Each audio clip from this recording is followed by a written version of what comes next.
This news update is brought to you by... So, I'm meeting Rico later.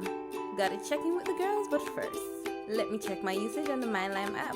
Now, what should I wear? Hashtag sexy. He's here.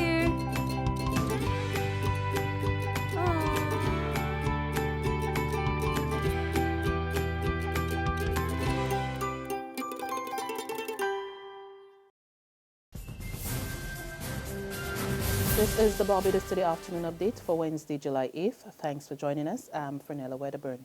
Topping on news, intense private talks are ongoing at this hour to stave off a national shutdown.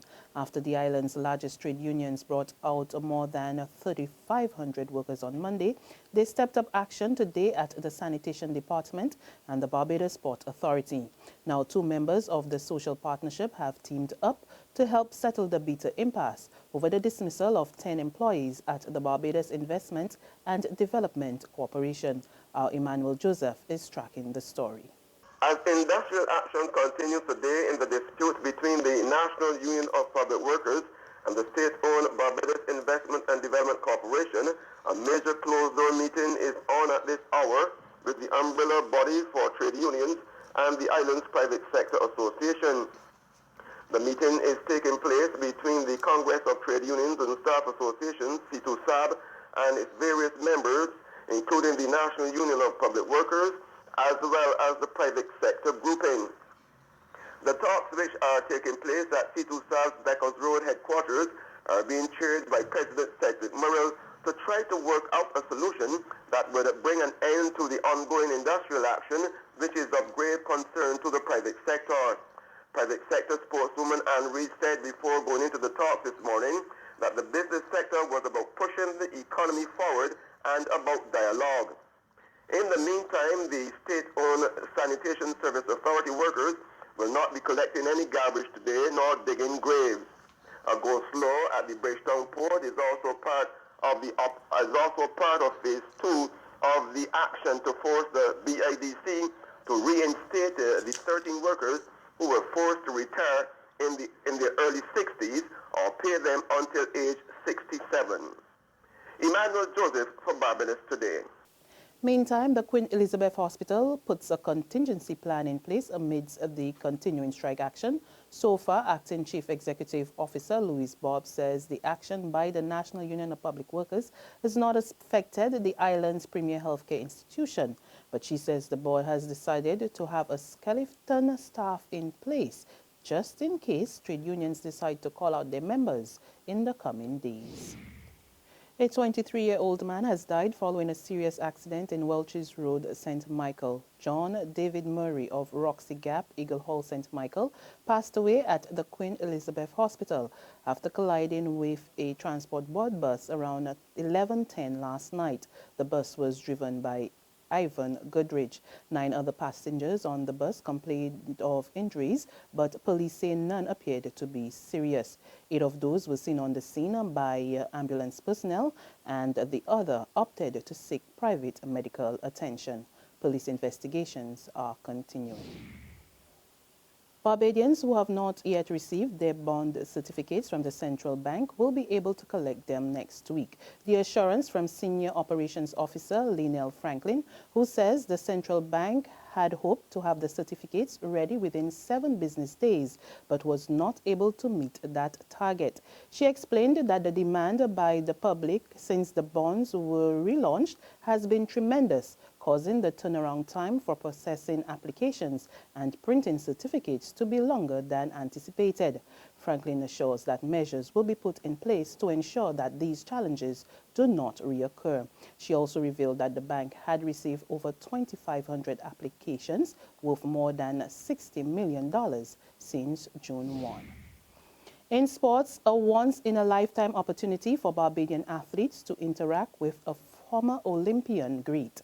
United States-born legend Carl Lewis and top University of Houston coach William Blackburn are in town to conduct the annual Springer Memorial Power Play Sprint and Jump Clinic, which began this morning at the National Stadium.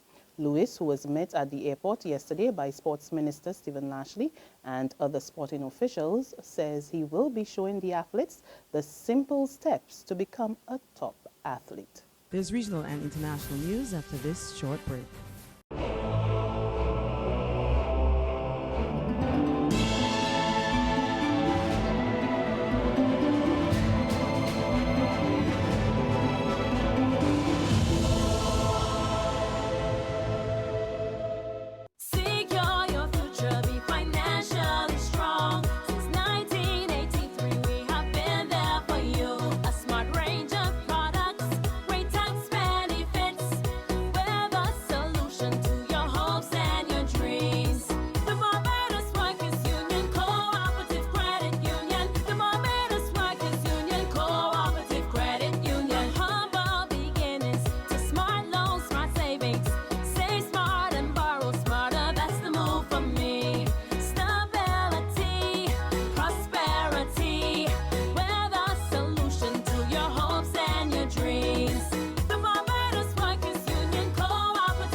Barbados, my babe.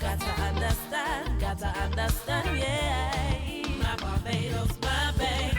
Ain't nothing like a cool bank spare. None of them others just can't compare. You just got to love that taste. It's the world-class thing this land makes. Whether I'm cruising or at a bar, whether I'm at home, my bank spare is never far. For this blessing, got to give God thanks. My Barbados, my babe. We pick up with news out of St. Lucia, where health officials have put residents on alert for water and foodborne illnesses as the country continues to battle with a severe drought. These days, for many people, water is a scarce commodity.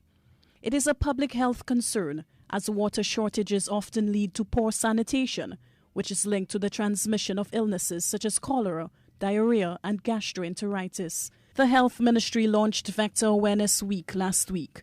Dr. Eugene says officials hope the message will continue to impact people and change behaviors long after the week has ended. She says proper hygiene and sanitation must remain priority, despite the harsh reality of rationing scarce resources. And over in Trinidad, the country was jolted by an earthquake with a magnitude of 3.9 last night, the second in as many weeks. There were no reports of damage or injuries. The seismic unit of the University of the West Indies said the quake occurred at 6:06 p.m. and occurred on the Paria Peninsula, west of Trinidad. And on the international scene, a former Guatemalan general who briefly ran the affairs of the countries in the 1980s has been found mentally incapable of standing trial. Efrain Rios Montt is facing charges of genocide during one of the most brutal periods in Guatemala's civil war. But doctors say he is unable to understand any of the charges against him. The medical report affects two separate trials where he is charged with ordering the murder of hundreds of farmers and over 1,000 million Indians. General Rios Montt was sentenced to 80 years behind bars after he was found guilty of genocide and war crimes. And that's where we end our Barbados Today afternoon updates, but we'll be back again this evening. Remember to log on to www.barbadostoday.bb, subscribe to our e-paper, our email updates, and like us on Facebook.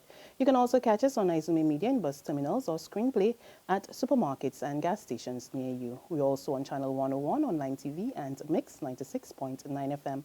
There you can get all the latest news and sports. I'm Frenella Wedderburn. Good afternoon.